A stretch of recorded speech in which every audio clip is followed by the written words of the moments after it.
warahmatullahi wabarakatuh. Waalaikumsalam warahmatullahi wabarakatuh. Rabbi shrahli sadri wa yassirli amri wahlul 'uqdatam min lisani yafqahu qawli. Alhamdulillahi rabbil alamin. Assalatu wassalamu ala asrafil anbiya'i wal mursalin wa ala alihi wa ashabihi rasulillahi ajma'in. Puji syukur kita ucapkan kehadirat Allah Subhanahu wa taala, karena dengan limpahan rahmatnya lah kita dapat berkumpul pada hari ini, Kamis 22 Agustus tahun 2024, dalam kegiatan diseminasi aksi nyata calon guru penggerak angkatan 11 tentang budaya positif oleh Umi Liswarni SPD AUD. Sholawat dan salam kita hadiahkan pahalanya buat pucuk pimpinan umat, yakninya Nabi besar Muhammad Rasulullah SAW, dengan lafaz Allahumma sholli ala Muhammad wa ala ali Muhammad. Baiklah, agar lebih berkahnya acara kita hari ini, marilah bersama-sama kita buka dengan membacakan basmalah. Bismillahirrahmanirrahim. Selanjutnya, marilah sama-sama kita dengarkan sepatah kata dari Kepala Sekolah TK Islam Modern Fahmil Quran kepada Umi Desi. Disilakan.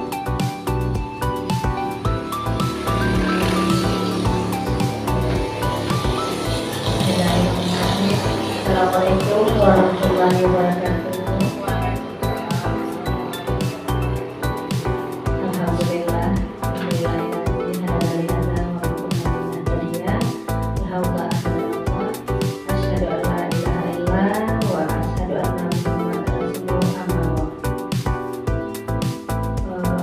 terutama dalam kali pada kita mengucapkan syukur kepada Allah karena dari penjualan kita dapat berjumpa pada hari ini dalam kegiatan diseminasi aksi nyata calon guru penggerak angkatan 11 oleh Umi Liswarni SPD AUD. Selanjutnya, selawat beri dengan salam tidak lupa kita sampaikan kepada Nabi besar Muhammad sallallahu alaihi wasallam. Allahumma sholli ala Muhammad wa ala ali Muhammad. Yang sama-sama kita hormati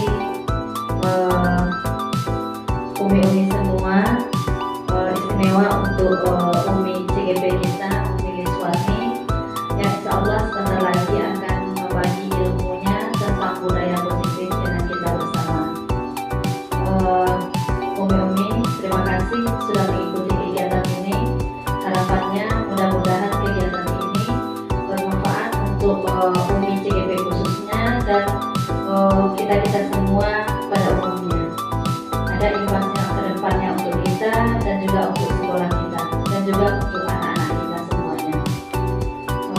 Harapannya untuk Umi semua, marilah kita ikuti kegiatan ini dengan sebaik-baiknya sampai kegiatan selesai nanti ini. Mungkin itu saja dari saya. Terima kasih. Wassalamualaikum warahmatullahi wabarakatuh.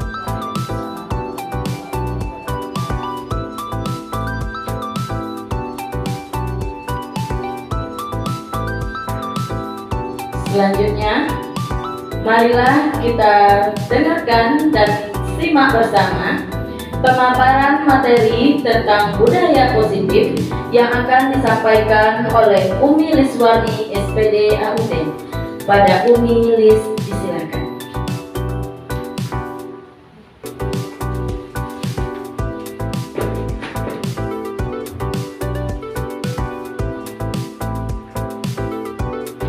Assalamualaikum warahmatullahi wabarakatuh.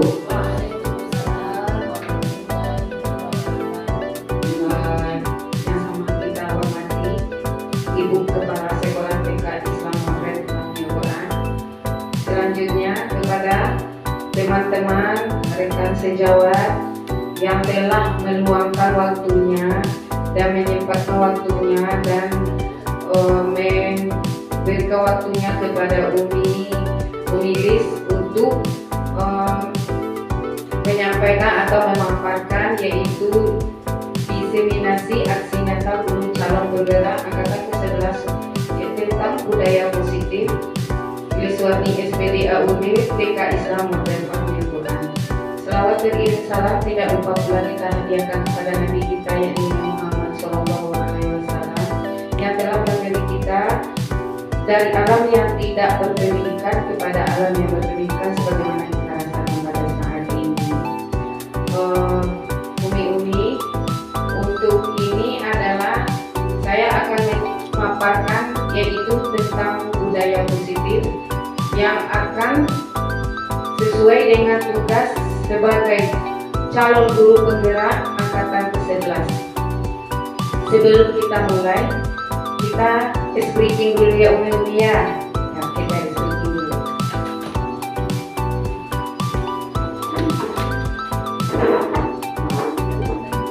Semangat umi, semangat, tepuk semangat, semangat, semangat. Tangan kanan, tangan kiri mempunyai jari, direntangkan, dibengkokkan, putar pergelangan, maju depan dilentikan, ayo tepuk tangan semua, angkat kaki kedua ke atas tangan kita di pinggang keduanya, badan kita bukukan, yang rajin wahai kawan, berdiri dengan tegak, balik kanan serentak.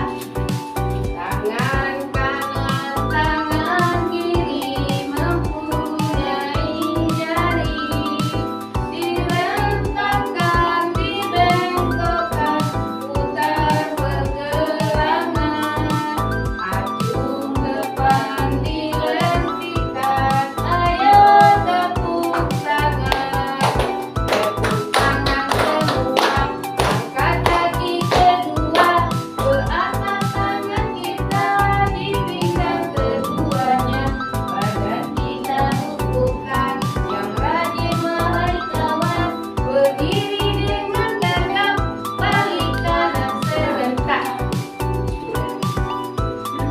Ya umi-umi, terima kasih. Dan sekarang dipersilakan duduk kembali. Ya, ini adalah fasilitator saya, yaitu Ibu Herlina Suryati, kemudian pengajar praktik Ibu Dede Herlina, dan calon guru penggerak yaitu Liswarni. Sekarang, apa yang dimaksud dengan budaya positif?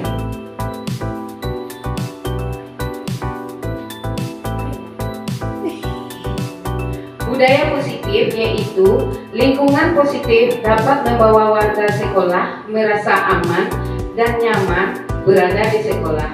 Dengan suasana tersebut, maka akan muncul nilai-nilai positif dari warga sekolah, yaitu sesuai dengan modul 1.3 mengenai inquiry apresiatif, yaitu EI. Pendekatan perubahan yang berkolaborasi serta berbasis kekuatan atau positif. Pendekatan EI ini, setiap orang memiliki inti positif yang dapat memberikan kontribusi pada keberhasilan. Dengan demikian, budaya positif di sekolah akan mendukung tercapainya visi sekolah sesuai dengan filosofi Ki Hajar Dewantara, yaitu berpihak kepada anak, memerdekakan anak, mendorong terciptanya merdeka belajar, serta terbentuknya profil pelajar Pancasila.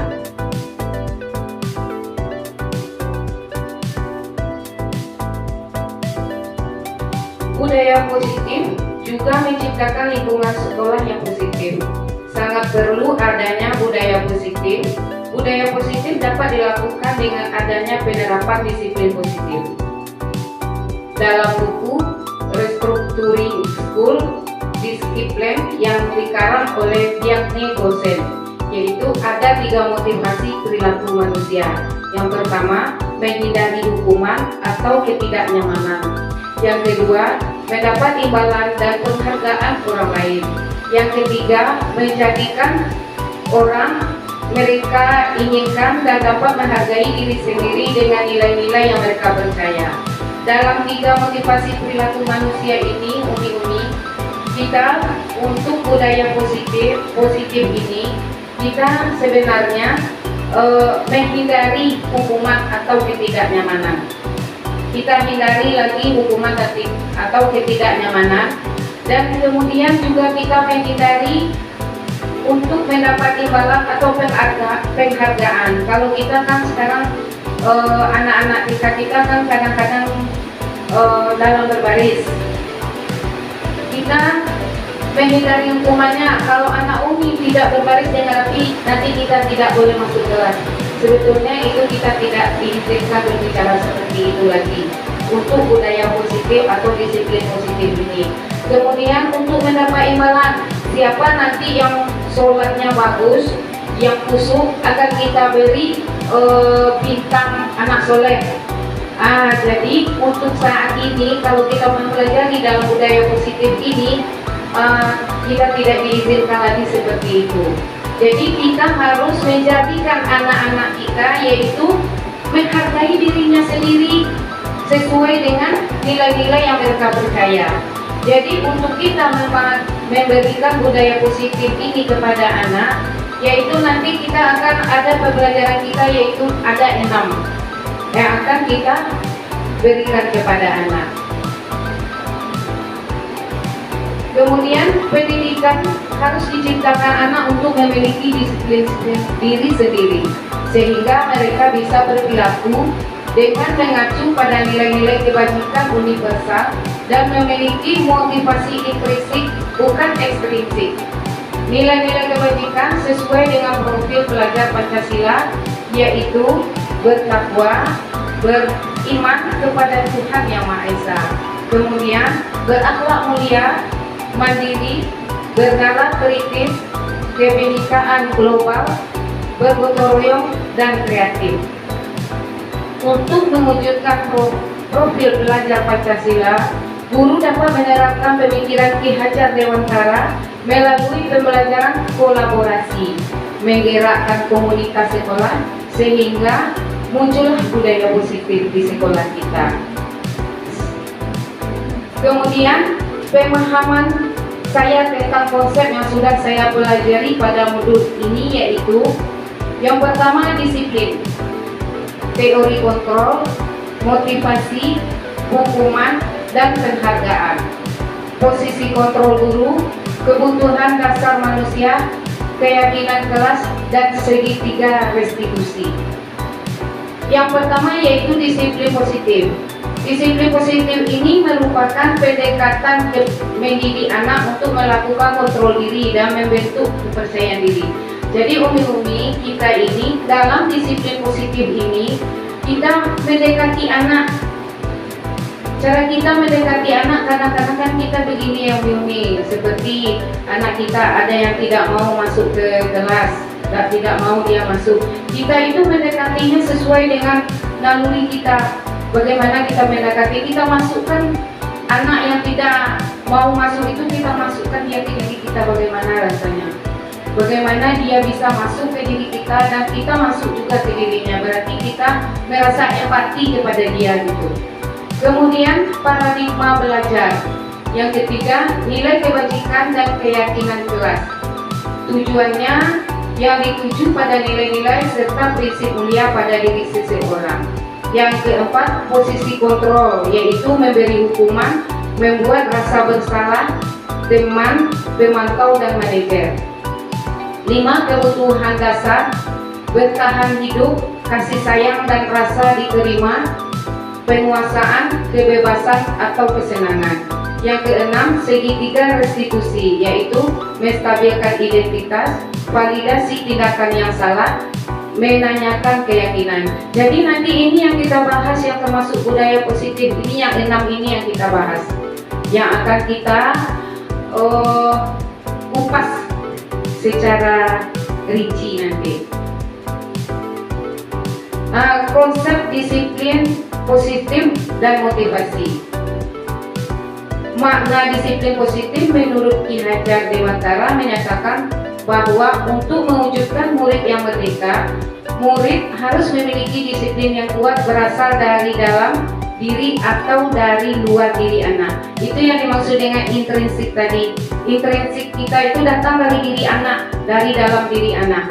Kemudian, dan banyak orang yang memaknai tentang disiplin positif, yaitu sesuatu yang dilakukan seseorang pada orang lain untuk mendapatkan kepatuhan atau dan memiliki kecenderungan ketidaknyamanan serta sering dihubungkan dengan tata tertib yang berkaitan dengan sanksi dan hukuman bagi yang melanggarnya. Jadi ini Umi, kita tidak boleh lagi memberi hukuman kepada anak. Kemudian di mana kemerdekaan dan di sana ada disiplin yang kuat. Murid yang memiliki disiplin positif akan memiliki motivasi internal yang tinggi dalam menguasai diri untuk melakukan tindakan sesuai dengan nilai-nilai kebaikan. Jadi kalau anak itu datang disiplinnya dari diri dia sendiri, maka dia akan terbentuklah disiplin positif. Tapi kalau kita beri hukuman atau kita beri dia penghargaan, berarti kan itu bukan datangnya dari dalam diri anak itu sendiri, berarti datangnya dari luar, yaitu ekstrinsik namanya. Kemudian sebagai pendidik, tugas kita adalah membimbing anak untuk memiliki nilai disiplin diri yang berasal dari dirinya sendiri, dari diri anak itu sendiri, dan disiplin positif tidak terlepas dari motivasi yang ingin dicapai oleh anak itu sendiri. Jadi bagaimana kita menimbulkan nilai disiplin positif itu yang datang dari diri anak itu sendiri, maka nanti akan terciptalah disiplin positif yang datang yang bisa termotivasi dari hatinya sendiri. Kemudian lagi motivasi perilaku manusia. Teori motivasi perilaku manusia yang pertama, untuk menghindari ketidaknyamanan atau hukuman, apa yang akan terjadi apabila saya tidak melakukannya. Jadi ini datangnya dari dalam diri kita bertanya kepada diri kita sendiri, kalau saya tidak melakukannya apa yang akan terjadi.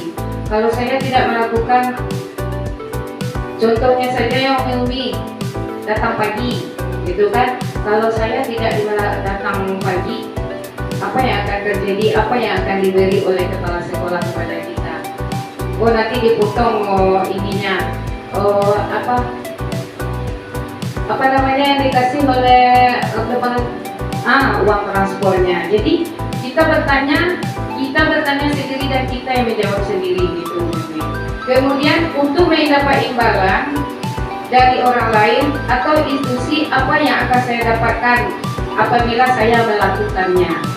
Jadi berarti kita kan, kalau kita datang pagi, kita mendapatkan imbalan, diberi uang transport, kan gitu Umi. Kemudian untuk menghindari supaya seperti itu, jangan kita seperti itu, yaitu kita menghargai diri kita sendiri akan menjadi orang yang seperti apa bila saya melakukannya. Jadi kita menghargai diri kita sendiri Umi dan Ustaz. Bukan kita karena imbalan dan bukan karena hukuman. Yang kemudian guru berperan dalam mewujudkan terbentuknya keyakinan kelas atau sekolah dengan adanya kesepakatan antara guru dan murid. Keyakinan kelas atau sekolah berupa pernyataan universal yang mudah diingat dan dipahami dan diterapkan di dalam lingkungan sekolah.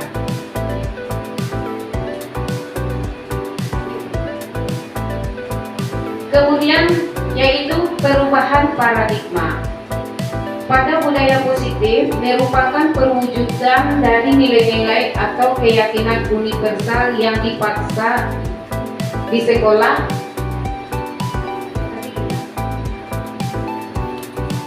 Budaya positif diawali dengan perubahan paradigma tentang teori kontrol. Selama ini barangkali kita sebagai guru merasa berkewajiban mengontrol perilaku siswa agar memiliki perilaku yang sesuai yang guru harapkan. Umpamanya ya Umi, kita Contohnya saja kepada anak itu piano, kita mengharapkan dia kan masuk kelas, kemudian kita mengharapkan dia supaya dia bisa tenang. Kalau kita tidak ada posisi kontrol kepada diri kita sebagai kita guru, mungkin piano itu udah kita bentak, kita marahin gitu.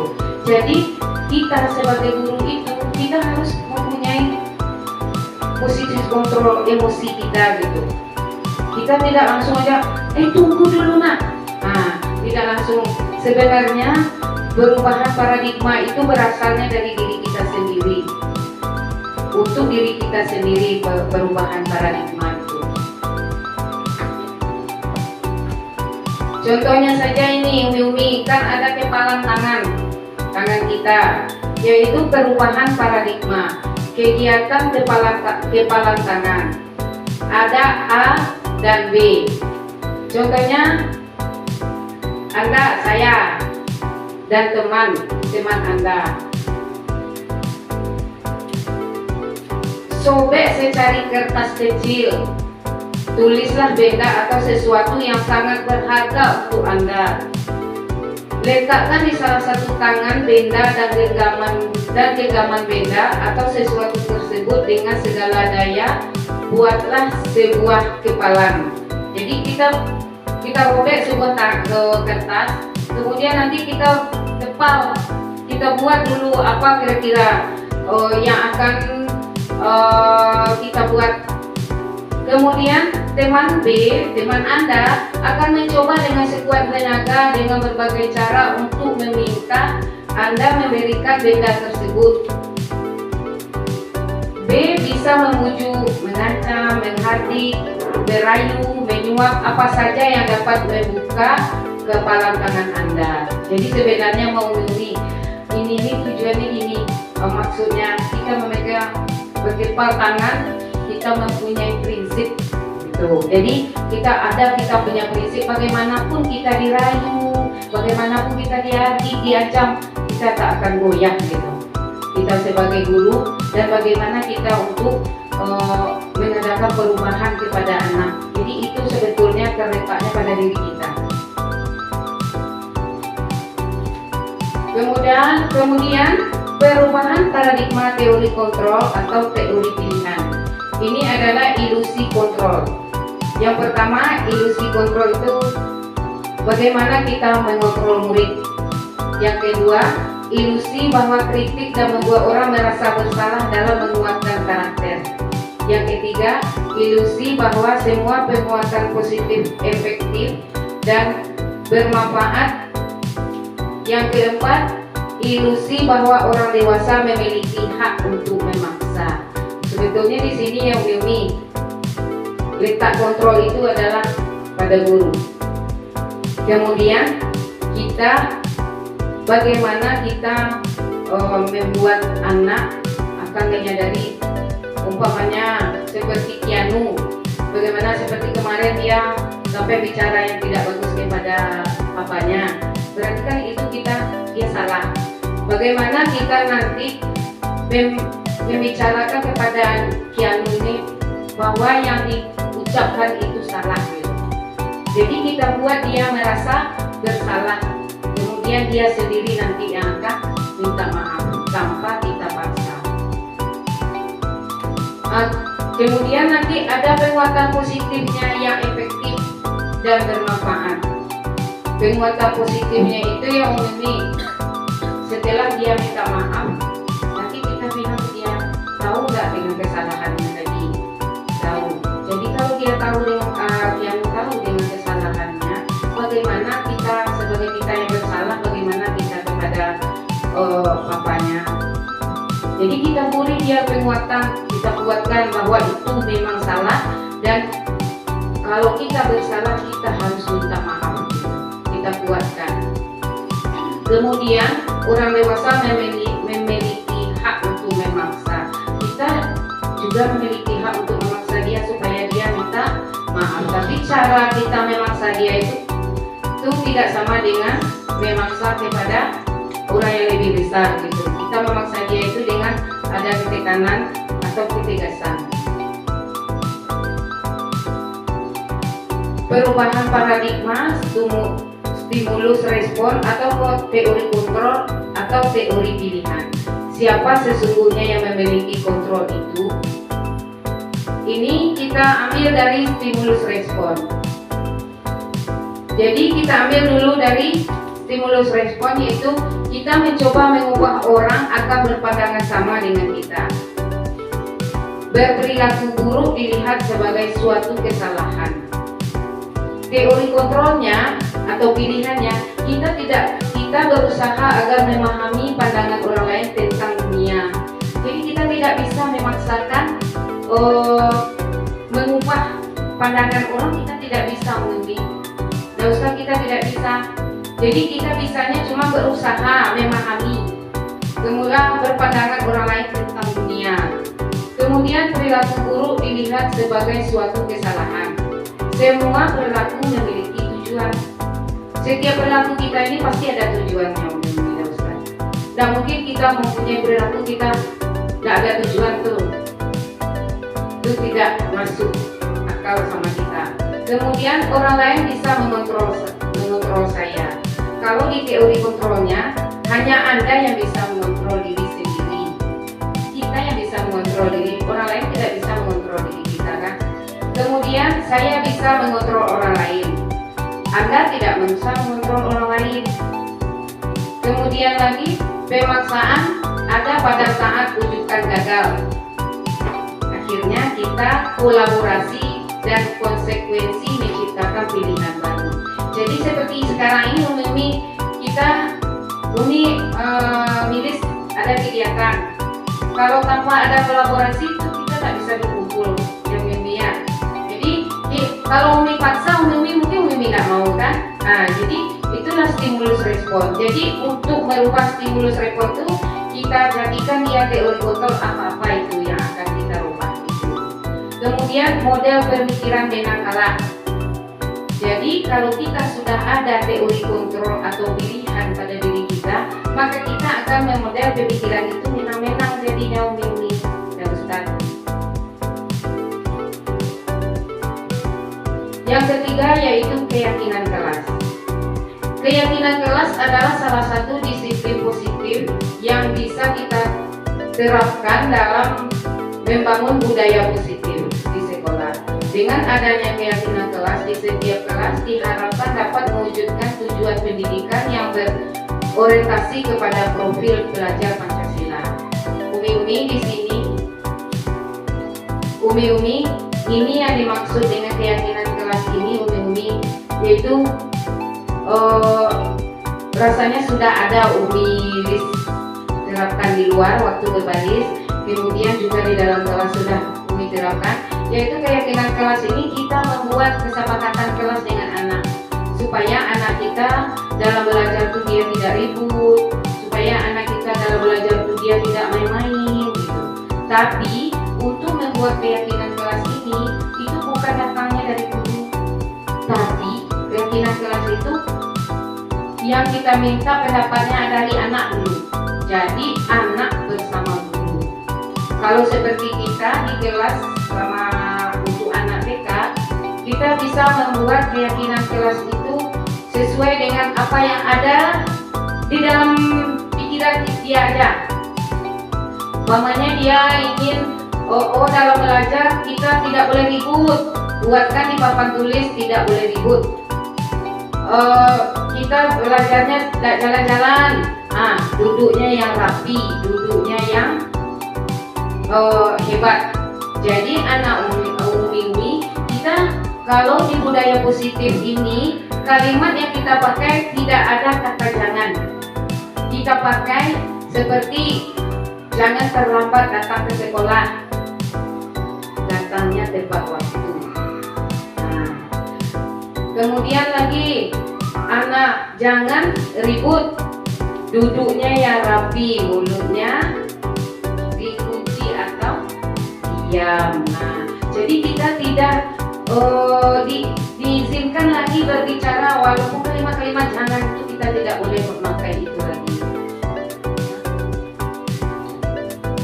Keyakinan kelas yaitu setiap tindakan atau perilaku yang kita lakukan di dalam kelas, jawabannya adalah dapat menentukan sebuah lingkungan positif. Setiap perilaku warga sekolah di kelas menjadi sebuah pembiasaan dan akhirnya terbentuk sebuah budaya positif untuk mewujudkan perilaku setiap warga sekolah yang memiliki budaya positif. Yang perlu diciptakan dan disepakati adalah membuat keyakinan-keyakinan atau prinsip-prinsip dasar bersama. Di antara warga sekolah atau kelas bisa mendapatkan nilai-nilai kebajikan yang disepakati bersama. Mengapa keyakinan kelas? Mengapa tidak peraturan kelas? Jawabannya adalah suatu keyakinan akan lebih memotivasi seseorang dari dalam diri atau memotivasi secara intrinsik. Seseorang akan lebih tergerak dan bersemangat untuk menjalankan keyakinan kelas daripada hanya sekedar mengikuti serangkaian peraturan yang mengatur mereka harus berlaku begini atau begitu dan membuat ketidaknyamanan dan keterpaksaan. Sebenarnya umumi mengapa keyakinan kelas? Kalau keyakinan kelas itu kita membuatnya guru bersama anak, tapi kalau peraturan kelas itu sudah ada, sudah ditetapkan gitu. Tapi kalau keyakinan kelas itu kita yang berbuat. Keyakinan kelas itu bagaimana kelas kita yang sebenarnya supaya anak kita tidak ribut, supaya anak kita bisa fokus dia melihat kita gitu. Jadi itulah yang kita buat bersama-sama dengan anak.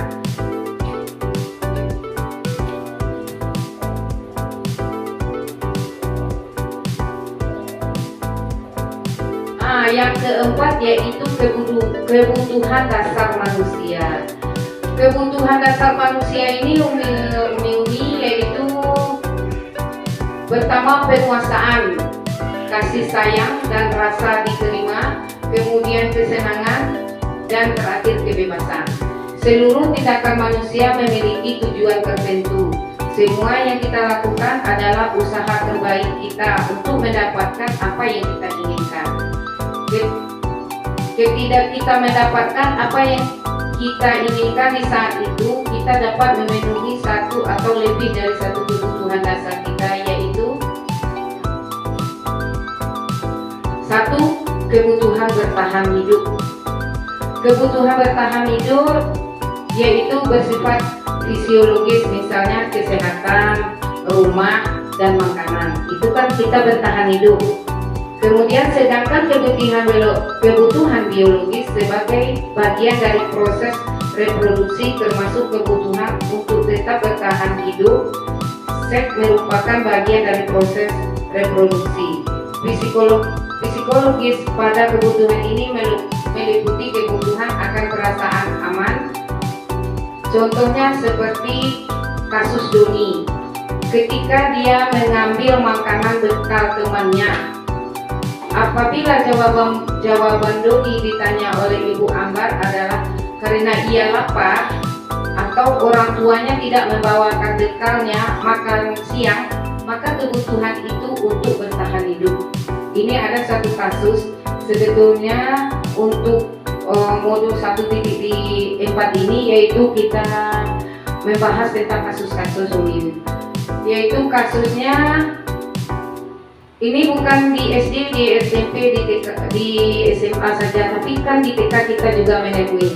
Umpamanya seperti makan. Contohnya anak kita ada yang bawa makanan dari rumah. Ternyata ada temannya yang meminta.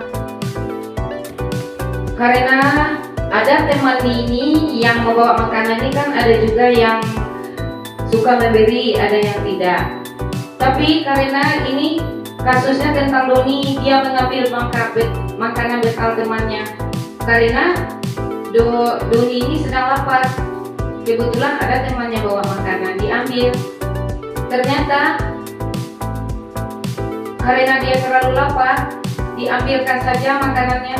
Karena dia tidak diberi sama mamanya, maka ia langsung aja mengambil.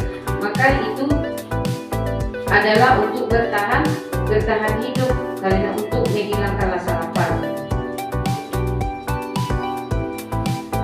Kemudian yang kedua, cinta dan kasih sayang serta rasa diterima.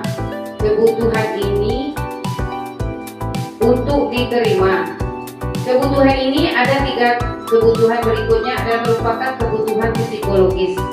Di sini Umi Ustaz, contohnya ada anak kita yang suka menyendiri.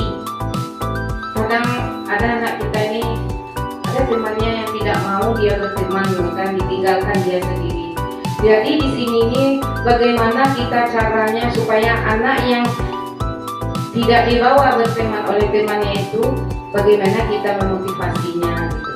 Jadi itu sebagai kebutuhan dasar bagi manusia, yaitu diterima di lingkungannya.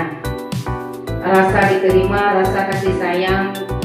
Contohnya seperti ini juga kasus Doni tadi yang kita bahas, yaitu dalam sebuah kasus apabila Doni menjawab bahwa alasan mengambil bekal temannya karena merasa senang temannya jadi memperhatikan dia. Ketika teman melaporkan tindakan itu kepada guru dan gurunya memberitahu orang tuanya, sehingga orang tua akan menjadi memperhatikan dia. Jadi di sini kita butuh kasih sayang baik dari orang tua, dari guru, dan dari lingkungan kita sendiri. Kemudian yang ketiga yaitu penguasaan. Kebutuhan atas kemampuan. Kebutuhan ini berhubungan dengan kekuatan untuk mencapai sesuatu, menjadi kompeten, menjadi terampil, diakui atas prestasi dan keterampilan kita, didengar dan memiliki rasa harga diri. Kebutuhan ini meliputi keinginan untuk dianggap berharga, bisa membuat perbedaan, bisa membuat pencapaian. Kompeten, diakui, dihormati, ini meliputi self-esteem dan keinginan untuk meninggalkan pengaruh. Anak-anak yang memiliki kebutuhan dasar akan penguasaan yang tinggi biasanya selalu ingin jadi pemimpin. Di kelas kita pasti ada anak yang seperti itulah, Umi, Ustaz, pasti ada. Mereka juga suka mengamati sebelum mencoba hal baru dan merasa kecewa bila melakukan kesalahan. Mereka juga biasa rapi dan sistematik dan selalu ingin mencapai yang terbaik. Dan kasus di atas, apabila jawaban Doni adalah dia merasa hebat karena temannya jadi takut dengan dia dan menuruti keinginannya, maka sebetulnya Doni sedang berusaha memenuhi kebutuhan dasarnya, yaitu kekuasaan. Jadi takut temannya, jadi dia merasa berkuasa. Kemudian kebebasan, kebutuhan akan pilihan. Kebutuhan untuk bebas adalah kebutuhan akan kemandirian, otonomi, memiliki pilihan dan mampu mengendalikan arah hidup seseorang. Anak-anak dengan kebutuhan kebebasan yang tinggi menginginkan pilihan. Mereka perlu banyak bergerak, suka mencoba-coba, tidak terlalu berpengaruh orang lain, dan senang mencoba hal baru dan yang menarik. Mungkin sama anak kita ada kan ini, sukanya dia ingin tahunya yang tinggi. Kemudian lagi, bila jawaban Doni dalam kasus di atas adalah bahwa mereka merasa bosan dengan bekal makanan yang dibawakan ibu dari rumah, karena ibu selalu membawa bekal yang sama. Oleh karena itu dia ingin mencoba makanan teman-temannya yang beraneka ragam. Maka Doni sedang berusaha memenuhi kebutuhannya akan kebebasannya. Kemudian kebutuhan dasar manusia yaitu kesenangan, yaitu merasakan senang. Kebutuhan akan kesenangan adalah kebutuhan untuk mencari kesenangan, bermain dan tertawa. Bayangan hidup tanpa kenikmatan apapun betapa menyedihkan. Glaser menghubungkan kebutuhan akan kesenangan dengan belajar. Semua hewan dengan tingkat intelijensi tinggi seperti anjing, lumba-lumba, dan primata dan lain-lain bermain. Saat mereka bermain, mereka mempelajari keterampilan yang hidup yang penting. Manusia tidak berbeda. Jadi Umi di sini anjing itu kan ada dijadikan untuk lomba, ada lumba-lumba untuk permainan. Berarti itu adalah merupakan kesenangan kita senang melihatnya. Anak-anak dengan kebutuhan rasa kesenangan yang tinggi biasanya ingin menikmati apa yang dilakukan. Mereka juga bisa berkonsentrasi tinggi saat mengerjakan hal yang disenanginya.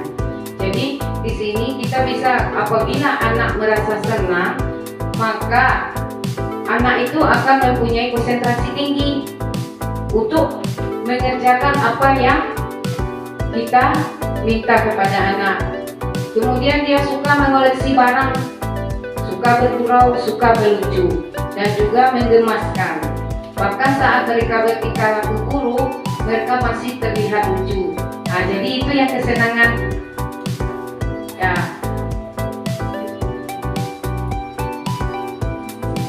Yang kelima yaitu posisi kontrol.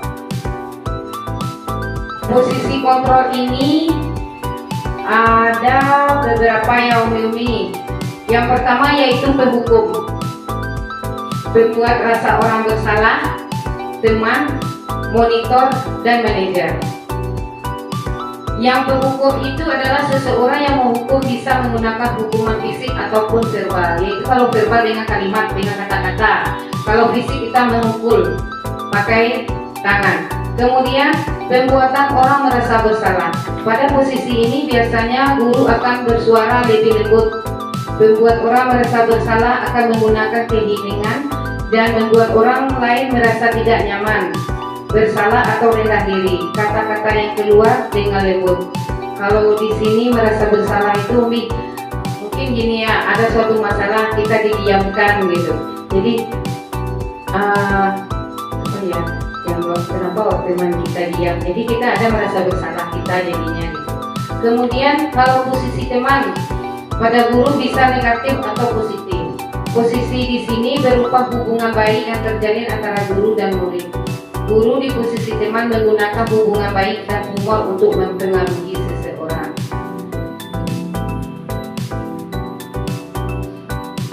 Kemudian pada posisi pemantau, berdasarkan pada peraturan-peraturan yang dan konsekuensi, dengan menggunakan sanksi atau konsekuensi kita dapat memisahkan hubungan pribadi kita dengan murid sebagai seorang yang menjalankan posisi pemantau.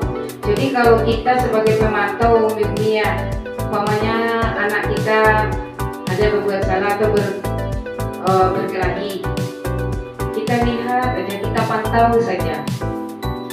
Jadi kalau seperti itu nanti akan menjadi sesuatu yang fatal jadinya Umi. Jadi kita sebagai guru kita tidak memiliki posisi kontrol yang pemantau.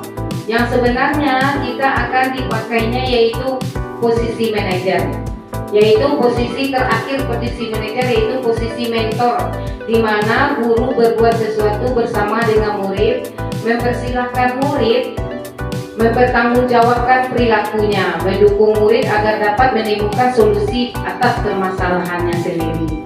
Kemudian seorang manajer telah memiliki keterampilan di posisi teman maupun di posisi pemantau. Dan dengan demikian bisa sewaktu-waktu tertentu kembali kepada kedua posisi tersebut apabila diperlukan. Jadi Umi yang sebenarnya kita sebagai guru ini kita harus sebagai manajer. Kita sebagai manajer itu kita kalau di SD, SMP, SMA mungkin nampak kita sebagai manajernya. Jelas kita sebagai manajer bagaimana anak yang bersalah, kita tanya apa sebab salahnya, bagaimana dia, apa kesalahannya, dari mana asalnya. Tapi kalau untuk di TK, kemarin sudah Umi coba dengan Kianu, tidak ada balasannya, tidak ada umpan baliknya gitu. Kita aja yang memberi kepada dia yaitu dengan suatu masalah karena dia tidak mau ditinggal, jawaban dari Kianu tidak ada, jadi tidak ada umpan balik. Jadi mungkin di sini kita untuk manajer ini kita sesuaikan dengan sekolah kita, dengan tingkat sekolah kita. Kalau TK disesuaikan juga dengan anak TK, kalau SD, anak SD, SMP, SMA. Ini di YouTube-nya ada 5 posisi kontrol. Lanjut. Yang keenam yaitu segitiga restitusi. Yang segitiga restitusi ini umi-umi yaitu proses menciptakan kondisi bagi murid untuk memperbaiki kesalahan mereka sehingga mereka bisa kembali kepada kelompok mereka dengan karakter yang kuat. Di sini segitiga restitusi ini yang di bawahnya kita menstabilkan identitas. Yang kedua, kita validasi tindakan yang salah. Yang ketiga yaitu menanyakan keyakinan. Kemudian untuk menstabilkan identitas ini, setiap orang pasti pernah melakukan kesalahan. Kemudian kamu bukan satu-satunya yang pernah melakukan ini. Sama yang ini, setiap manusia itu pasti berbuat suatu kesalahan. Jadi kemudian kita nanti, kamu tentu punya alasan mengapa kita melakukan kesalahan itu. Kemudian adakah cara yang lebih efektif untuk mendapatkan apa yang kamu butuhkan? Untuk menanya keyakinan kelas apa yang telah kita sepakati. Kemudian kamu ingin menjadi orang yang seperti apa? Nah, jadi di sini ini kita di dalam segitiga restitusi ini kita menyelesaikan suatu masalah, kita cari sebabnya dan apa akibatnya, kemudian nanti kita selesaikan dengan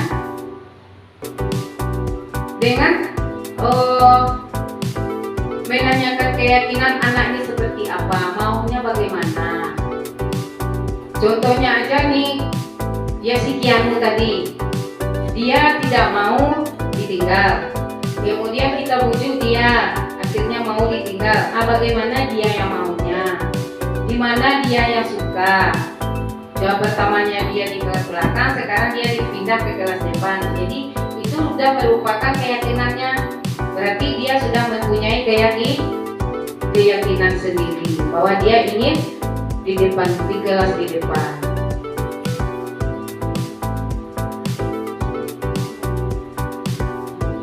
Teori kontrol pada dasarnya memiliki motivasi intrinsik melalui restitusi ketika anak berbuat sesuatu kesalahan.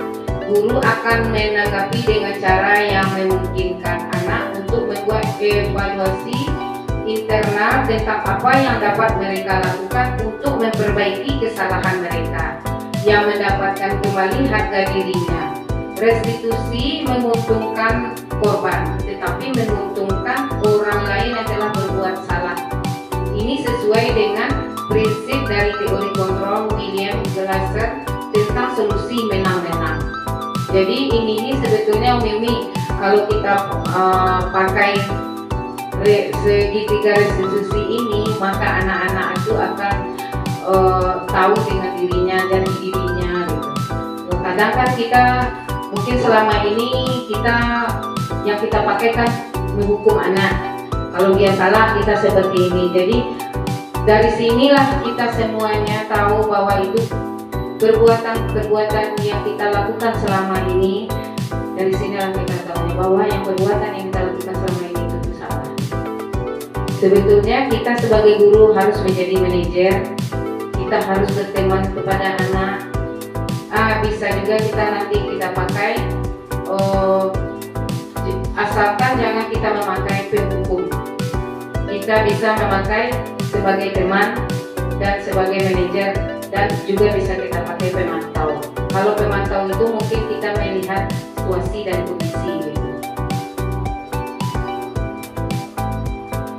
Ciri-ciri restitusi yang membedakan dengan program disiplin lainnya. Yang pertama, restitusi bukan untuk menebus kesalahan, namun untuk belajar dari kesalahan. Kemudian restitusi itu memperbaiki hubungan. Restitusi itu adalah tawaran, bukan paksaan. Restitusi itu menuntun untuk melihat ke dalam diri. Restitusi mencari kebutuhan dasar yang mendasari tindakan. Restitusi diri adalah cara yang paling baik. Restitusi menguatkan. Restitusi fokus pada karakter, bukan pada tindakan. Restitusi mengembalikan murid yang berbuat salah pada kelompoknya.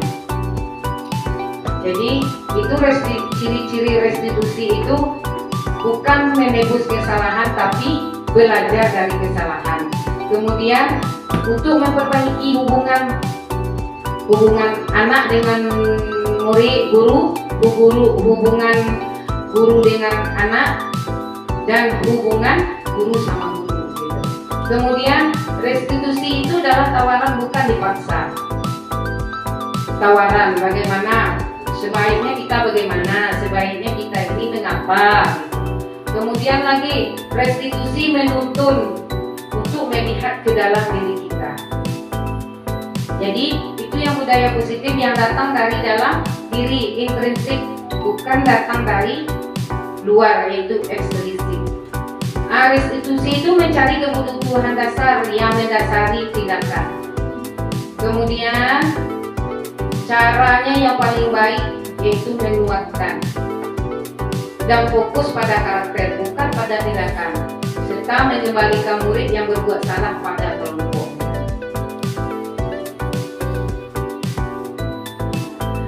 Hanya itu pemaparan yang dapat saya sampaikan pada hari ini. Kalau ada salah dan jaga, saya mohon maaf. Wabillahi taufiq wal hidayah. Assalamualaikum warahmatullahi wabarakatuh. Tapi sekarang Umi ada satu mini yang sebanyak itu pemaparan yang sudah Umi sampaikan.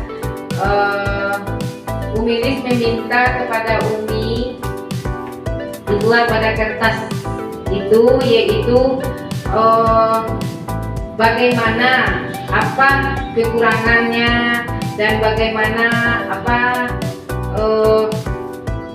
yang telah Umi rasakan setelah Umi memaparkan budaya positif tadi. Jadi Umi minta umpan baliknya gitu. Umpan baliknya seperti apa yang perlu diperbaiki.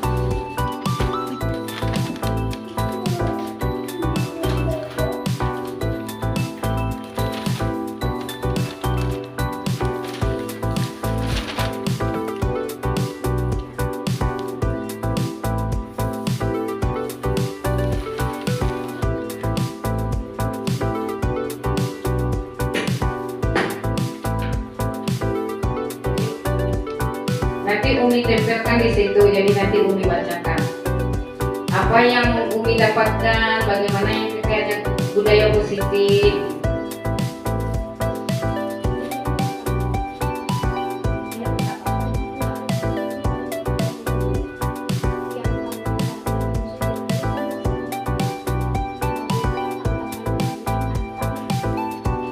Bagaimana tanggapan Umi dan bagaimana perasaan Umi menyaksikan pemaparan tadi.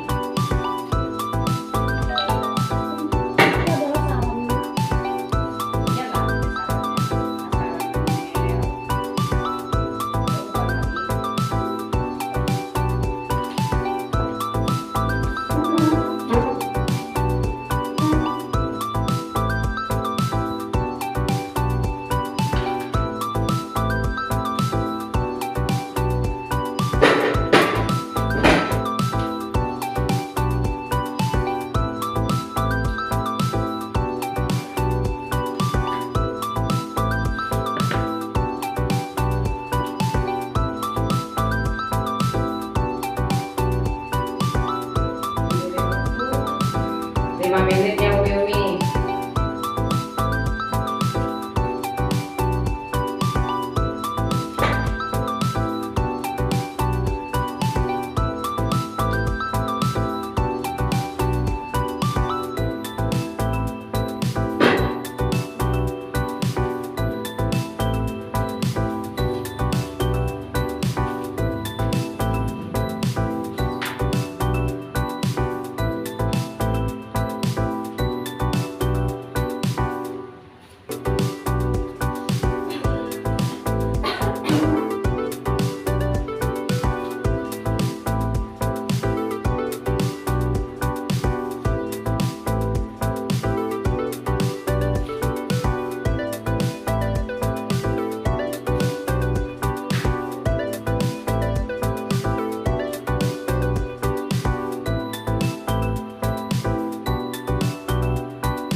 setelah Umi buat, tempelkan di kertas yang sudah Umi sediakan.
Dia ada mak nempel mak.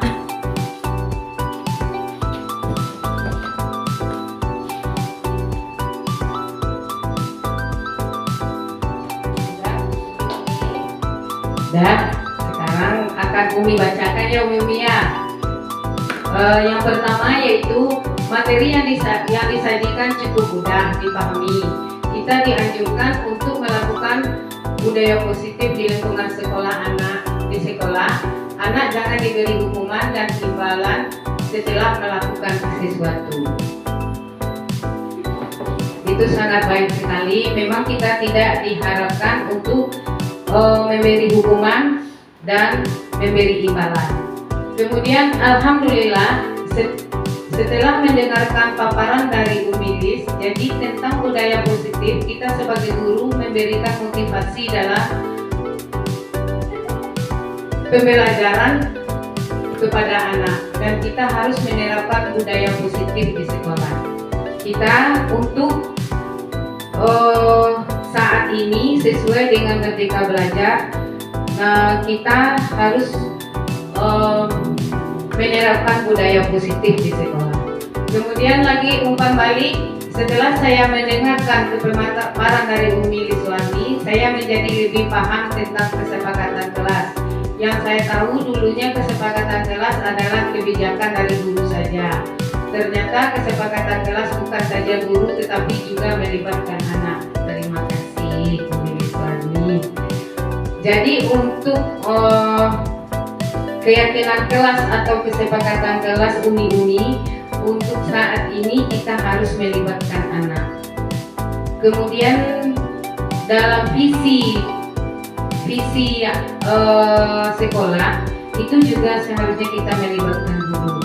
Jadi kita kalau untuk saat ini pembelajaran kita itu lebih banyak berkolaborasi, baik dengan guru, dengan kepala sekolah, dengan teman sejawat, dengan wali murid. Nah, itu akan kita harus berkolaborasi. Kemudian umpan balik, setelah saya mendengar penjelasan tentang budaya positif, saya lebih banyak tahu tahu apa yang harus dilakukan guru terhadap anak. Hebat Umi semuanya. Setelah mendengar materi tentang budaya positif yang disampaikan, saya merasa bahwa memiliki banyak kekurangan saat menjadi guru dan membuat saya sulit untuk memahami anak dan kurang kondusifnya dalam pembelajaran. Setelah saya mendengarkan materi dari Bu Menteri, saya merasa bahwa sampai saat ini saya masih memotivasi anak dengan imbalan atau hadiah. Seperti jika anak Umi rajin membaca Iqra, maka ada hadiah dari Umi. Nah, jadi untuk saat ini kita coba secara lambat-lambat bagaimana kita merubahnya, Umi ya. Jangankan umi-umi yang sekarang ini, nak, Umi Lis juga seperti itu dulu gitu. Jadi selama masuk lulus jadi calon guru penggerak, di sanalah Umi Lis tahu bahwa kesalahan-kesalahan itu memang datangnya dari guru. Jadi anak-anak ini menjadi anak itu, oh anakku kan kalau saya ini banyak yang memaksakan kehendak egois. Sebetulnya yang membuat dia egois adalah kita. Kemudian hal ini mengakibatkan anak didik saya mau mengulang Iqra semata hanya mengharapkan hadiah. Jadi bukan datang dari dalam diri, bukan datang dari dalam atau intrinsiknya bukan datang dari dalam diri anak, tapi datangnya dari luar, ekstrinsik. Jadi untuk kedepannya umi-umi kita sama-sama berusaha bagaimana kita caranya untuk memotivasi anak supaya dia itu positif, daya positif, disiplin positifnya itu datang dari dirinya sendiri, bukan dari kita. Bagaimana caranya itu kita pelajari bersama-sama. Seandainya nanti ada juga lagi umi-umi, sekarang kan dia modul 1.4 tentang budaya positif.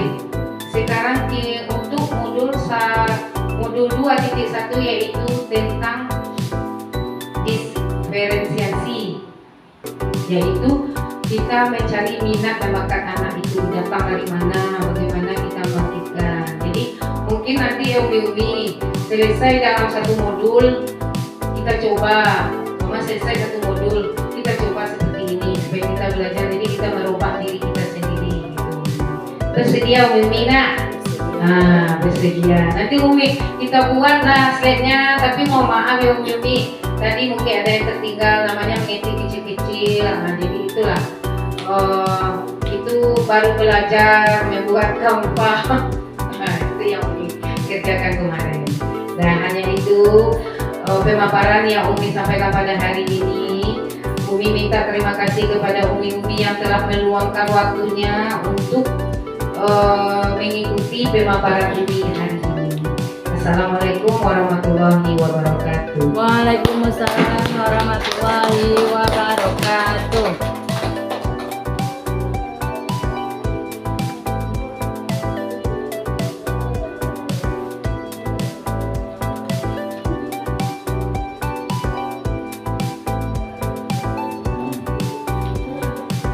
Masya Allah, luar biasa. Sekali lagi kita berikan aplaus yang meriah untuk Umi Rizwani atas pencerahannya, atas ilmunya hari ini untuk kita. Insya Allah ilmu ini bermanfaat untuk kita semua, untuk kita terapkan di kelas kita, di sekolah kita, untuk anak didik kita di TK Islam Modern Fahmil Quran. Fahmil Quran, cerdas, ceria, Islami, berprestasi. Takbir. Allahu Akbar. Baik, sekian Umi dan Ustadz. Saya selaku pembawa acara mohon maaf atas salah dan khilaf. Saya akhiri, wabillahi taufiq wal hidayah. Wassalamualaikum warahmatullahi wabarakatuh. Waalaikumsalam warahmatullahi wabarakatuh.